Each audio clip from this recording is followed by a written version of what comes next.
care of yourself, how can you take care of others? The little simple things. Yes. Maybe after all of this, we appreciate those little things. Yes. Whether we're physically together or not, we are together, and that's what counts.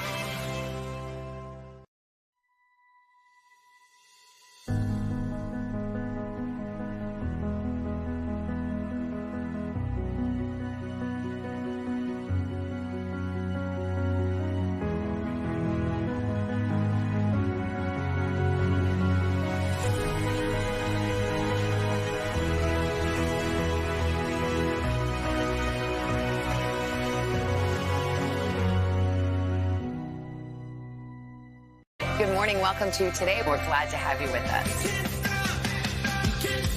We are tracking the next phase of America's reopening. What measures should be in place in those classrooms? The race for the White House, it is on. If you don't take care of yourself, how can you take care of others? The little simple things. Yes. Maybe after all of this, we appreciate those little things. Yes. Whether we're physically together or not, we are together, and that's what counts.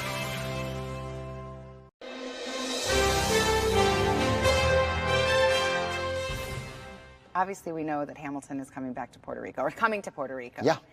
And you're making an announcement about where the proceeds will go. So what have you guys decided to do? Well, a couple of things. One, we always intended for Hamilton to come to Puerto Rico. I think the second we got a good review in the New York Times, I thought, oh, great, we're going to have a tour, and I'm going to get to bring Hamilton to Puerto Rico. You know, my first show in the Heights, we were the first equity tour ever to go to Puerto Rico. I think that show had such significance for the island, and I felt so proud to jump back into my role when we did it in Puerto Rico then. So I knew I wanted to repeat that with Hamilton, and that was even before Hurricane Maria. And then when Hurricane Maria happened, we just sort of doubled down on that commitment. And we all, and when I say we all, I mean the creative team of Hamilton, the producers, we said, okay, like, we're still going. Now the focus needs to be not making a dime on Hamilton, Puerto Rico, but how can we help? And what is the best way for us to help the island in the wake of this? You know, we are in a time right now where there's so much bad news coming out of the island, from FEMA sort of admitting its mistakes and how unprepared it was for the magnitude of the storm, to sort of, you know, bad news all over. And so for our purposes, we decided to partner with an organization called Flamboyant, which is an amazing, you know, well-reputed organization on the island, and we're going to create this arts fund. It's the Flamboyant Arts Fund, and the goal is basically, as Puerto Rico slowly recovers from Hurricane Maria and gets back on its feet, not to leave behind the artists. You know, they're always the ones that are not a part of the conversation when it comes to recovery, when it comes to employment. And so we're starting with a round of grants, and basically every penny that gets made at Hamilton will go to this this arts fund to sort of help revive arts. And when I say arts, I mean cultural institutions, dance companies, theater companies, independent artists, and I'm really excited to be able to sort of help in that way. What do you say if people think, well, gosh, Puerto Rico has so many needs. Why fund the arts? Isn't that kind of a luxury when you're in such a time of need? Yeah, well, first of all, full stop, yes. Puerto Rico has so many needs, and that's why since Hurricane Maria hit, I've been partnering with the Hispanic Federation. I feel so grateful that we've raised at this point $41 million, and it started emergency short-term sort of needs, water, food, and has slowly developed into this program we called Amanece, and that's long-term needs, multi-year grants, everything from water filtration systems. One of the first things we did was fund health centers and get health centers up and running, because 1 in 10 Puerto Ricans on the island go to health centers for their care. We are working on the solarization of all of the health care centers we've partnered with. So the work with Puerto Rico doesn't stop. The work with the Federation doesn't stop. On the contrary, that need is as urgent as it ever was, and this is another need. You know, this is just sort of taking on an additional lane. I mean, you don't want to forget the arts. I mean, Right. you don't want to forget culture and heart, and that can often be something that's lost and hard to revive. I'll give you a great example. Yeah. One of the things we did at the end of last year was we realized Three Kings Day is coming up, and so much of the island is still without power. We partnered with lots of organizations and created this Three Kings Day toy drive.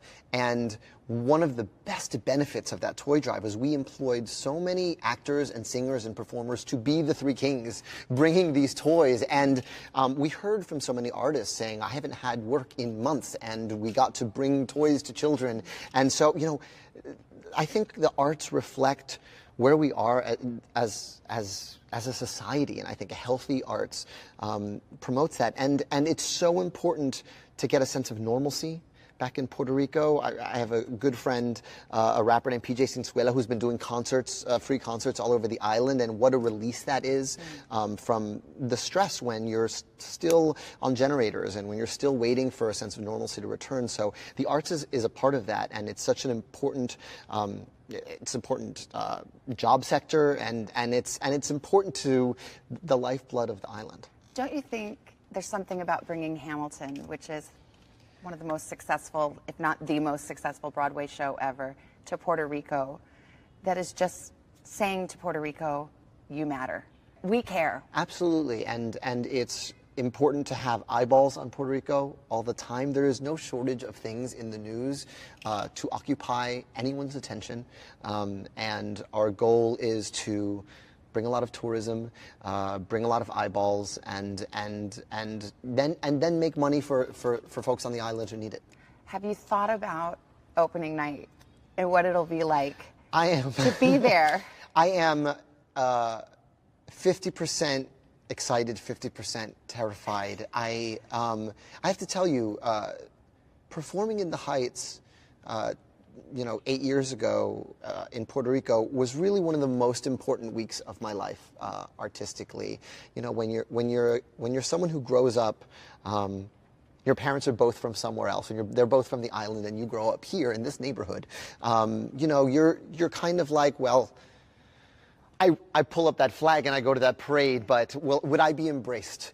Or would my work be embraced on the island? Yeah, is it home for me? I mean, that's a big question everyone in the Heights is actually struggling with in that show, and it's a question that any first-generation kid wrestles with.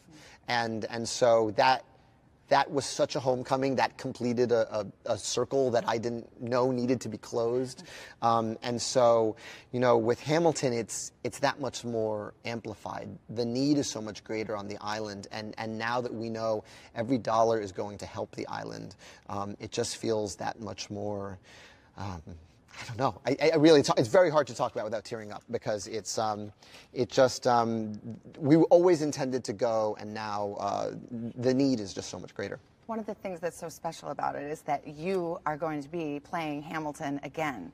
So my first question is, do you still know all the words?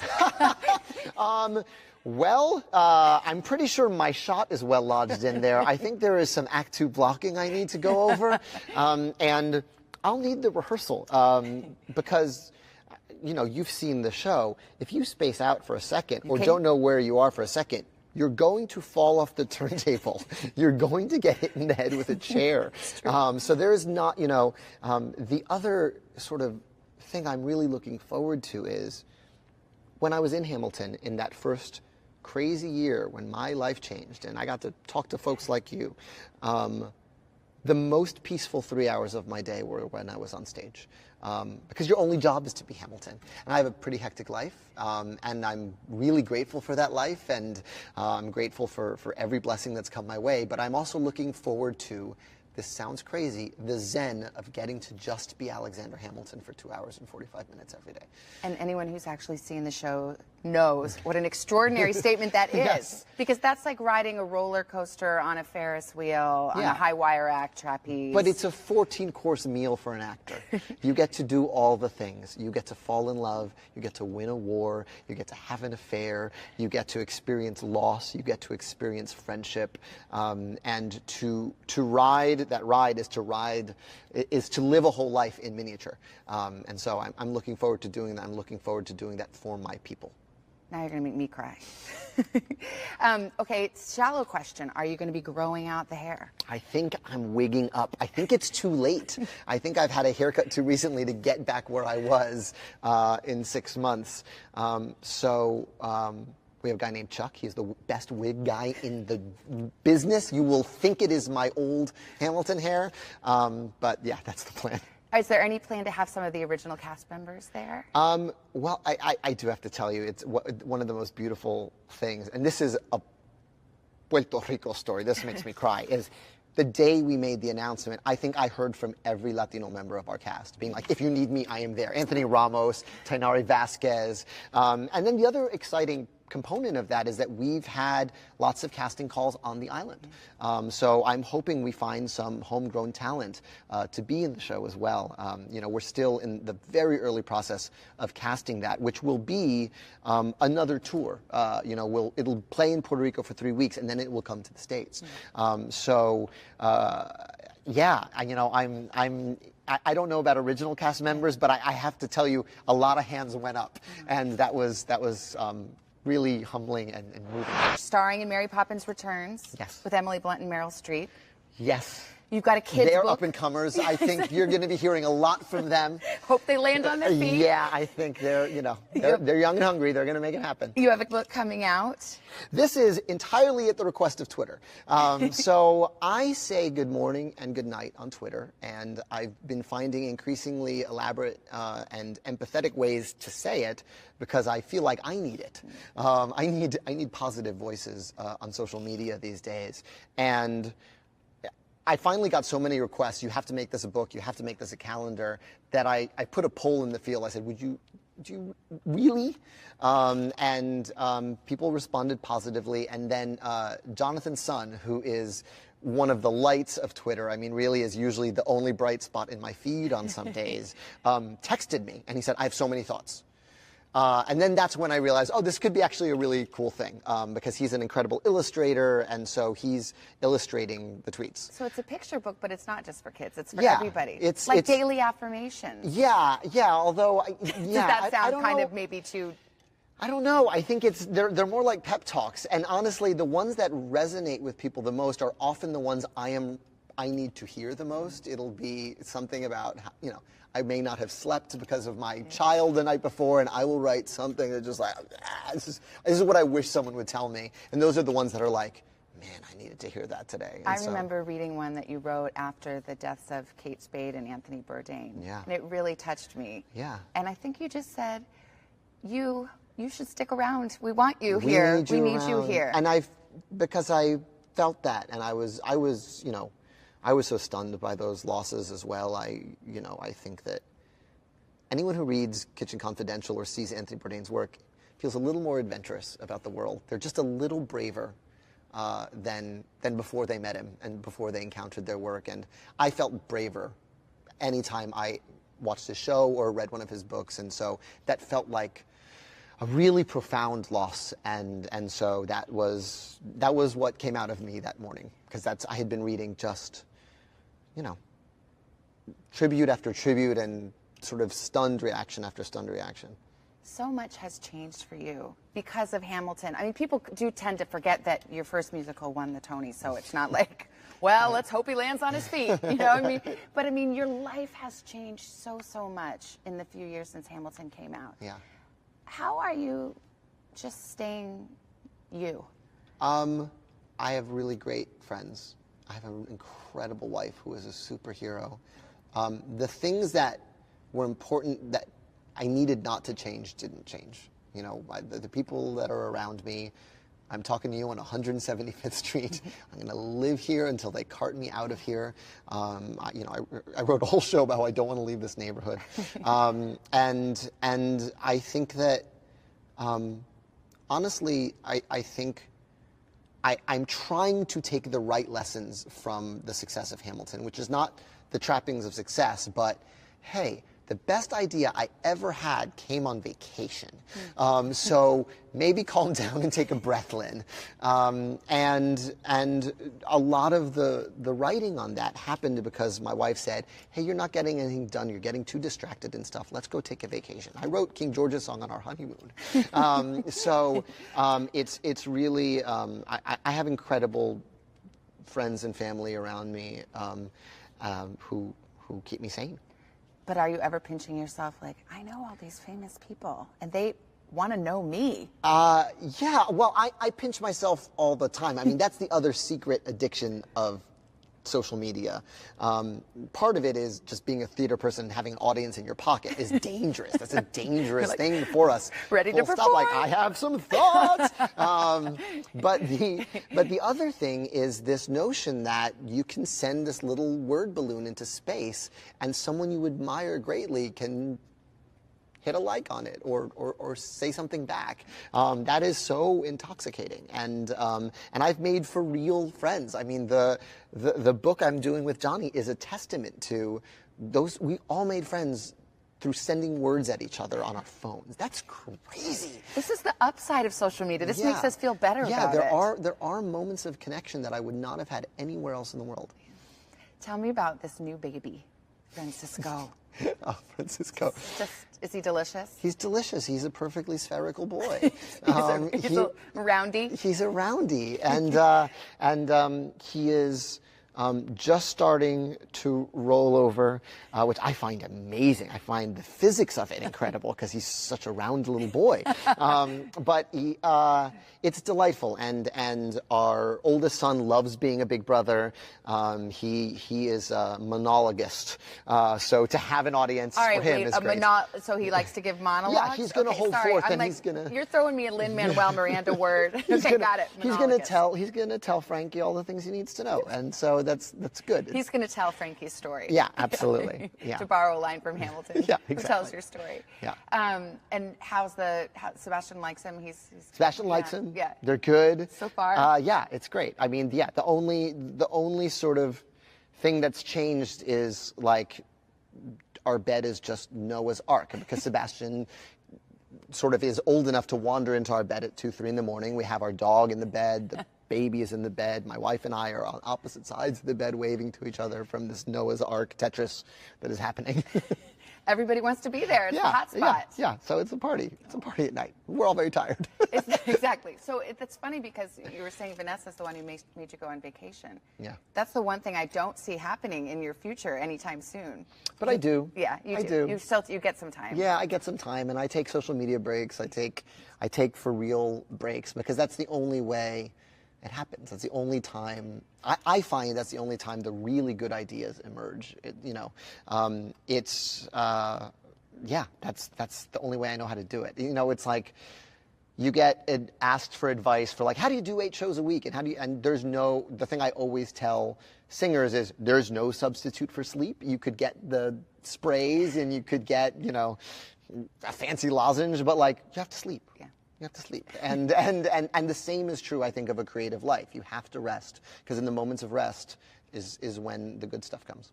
Well, we want you to rest and work so we can see all your brilliance. Yeah. Thank you so much. Thank you. We really appreciate Thank it. you. Patiently waiting, I'm passionately smashing every expectation. Hamilton. First time I'm thinking past tomorrow. The 11-time Tony Award-winning musical has been seen by over 2 million people on Broadway alone. And now, Hamilton has become an interactive exhibition built on Chicago's waterfront. Mr. Roker. Oh, hey, Lin. Hello. Good to see you. Can I take you through this thing? Please, love to. It's really something. I got a sneak peek just before the opening with the creator of Hamilton himself, Lin-Manuel Miranda. This room represents Hamilton's very troubled boyhood. The exhibit takes you on a journey through the life of Alexander Hamilton. Miranda and other original cast members recorded the audio tour. In every room, you're hearing a 40-some-odd piece orchestra play a symphonic rearrangement of our score. You'll never hear that anywhere else. And welcome to New York. We wanted to recreate what it felt like for me in the show, which is walking down the gangplank from the ship into New York City for the first time. This is really impressive. And there's a little bit of a feeling of the set. The mastermind who really built and designed all this is David Corns. Hello. In the history of theater, has there ever been any kind of an exhibit like this one? I don't think so. I'd love to walk around the Les Mis exhibition one day. That would be really fun for me. Why did you choose Chicago? Well, we love Chicago. Chicago is the second place we put up a production of Hamilton, and also they had space. Yeah. David, what was the challenge of designing something like this? Well, I mean, first we decided early on if we were going to do it, we were going to try and do full, complete 360-degree environments. We jammed like 25 Broadway sets worth of stuff in a habit trail, you know, maze, all jammed into this airplane hangar. Will this stay in Chicago? Will it maybe tour? This is built to tour and will go in 80 trucks, 80. And we'll give you a heads up on the traffic when we're on the road with this thing. Wow. Along the way, we just had to stop for a selfie with the man himself. Here's homeboy. He wasn't that tall. He wasn't that tall. He's taller than me, but yeah, I'm just barely taller. Da, da, da, da, da, da, da, King George. Da, da. This is the King George room. This is like a break with King George, just like in our show. Here's a little break. Yeah. And this exhibit is also interactive. Is this a Plinko game? I mean, it's the rumor. Here we go. 10 cents on the dollar. That is not a great... Bummer. This is the founding of the National Bank. You guys should invest your money, right? So you guys should step up, turn the crank to invest a coin. Go ahead and step up to your cranks. All right. Oh, Lynn's in. Here we go. Oh, that's a good bounce. Oh, hey now. Hey now. That was nice. Straight in. All right. Well done. Nice work. After the tour, I was honored to be part of the opening celebration. We're here to announce, starting next week, I'll be playing the part of King George. And with a cut of the ribbon, the exhibition opens to the public. We are back 8:36 with one of the most talented men in showbiz, Lin-Manuel Miranda. Of course, we all know him best for his Broadway hit Hamilton, but he is also producing and directing movies and composing for film, and he's starring in a new HBO series called His Dark Materials. It's about a world where animals talk and trust does not come easy. Ooh, but his armor. His armor means as much to him as Hestra here does to me. His armor's like his demon? His soul is in those pieces of metal. But the Magisterium will have it well hidden. Now, I've been thinking that maybe I'm outgunned in this town, but I've got some craft of my own, you understand. You know, if I can't win York his freedom, then where did she go? She's quick. And she stole my bacon. Lin-Manuel, good morning. Good morning, Savannah. Good to This see is you. so interesting. Your character, like one of the first things he does is get in a big fight in a bar. It was one of those classic Western moments where the guy walks into the bar and he says the wrong name and suddenly everybody's fighting. It was Dun, dun, pretty dun. fun. I mean, look at that. Oh, this was a dream come true. This was my second day of work. Imagine this was your second day of work at the Today Show. That was not what my second day, or any of my days at the Today Show. Yeah. Have It was so much fun. I was trying to think, I was like, is that his first fight scene? But then you did kind of have that Hamilton Burr duel. Yeah, I kind of got shot nightly. And then I got to wrestle Larry David to the ground this one time on Curb Your Enthusiasm. So yeah, I've got my licks in. Yes, you have. Now, have you ever had an animal co-star, like a real live rabbit? Because yeah, that was pretty. Yeah, well, yeah, this takes place in a world where it's sort of this alternate universe where everyone's soul is manifested as an animal counterpart. So if you and I were doing an interview in that other world, there would be a swan sitting next to you and maybe New York's pizza rat sitting next to me. Is that your spirit animal? I think that's pizza my. rat? Yeah, absolutely. I like that that's you gave me a soul. swan. Yeah. I think that's nice. I thought it would be nice. Yes, it could have been, I don't know. I think you're like very... a pig or something, or a Is that what cow. you think? I don't know. I'm just saying, like, animal of all the animals you could be, like, maybe the cheetah would be good. Yeah, well, yeah, that's pretty good. We all want a cheetah. How was it work? I mean, how did they do that with the? We had this incredible team of puppeteers, and so we're never acting with like a tennis ball. It was really great. We were interacting with sort of these live puppets, and then later the animal was put in. Mine is voiced by Cristela Alonso, who's an amazing stand-up and actress, and so yeah, it was really fun. Well, we have to talk about a little something that is now hanging in the Smithsonian. Okay. And it's you as Hamilton, and I mean that is an incredible shot.